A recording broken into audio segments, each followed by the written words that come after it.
Asia Siowo! Witajcie! Dziś pokażę Wam, jak zrobić świeczniki z szyszek. Szczegółową listę wszystkich potrzebnych przedmiotów znajdziecie w opisie tego filmu.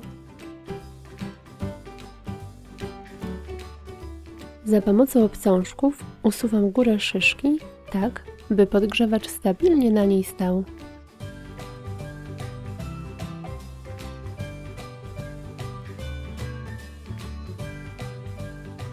Końce łusek pokrywam klejem.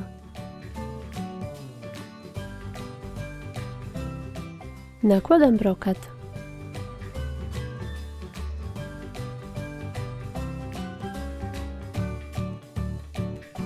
Strzepuję jego nadmiar.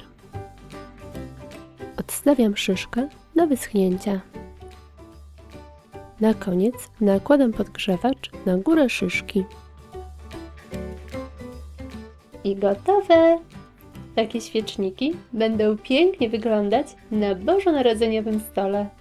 Ja ozdobiłam szyszki brokatem, ale możecie oczywiście użyć innych, drobnych dekoracji. Zapraszam Was serdecznie na mój kanał oraz na mojego Facebooka i Instagrama. Pozdrawiam!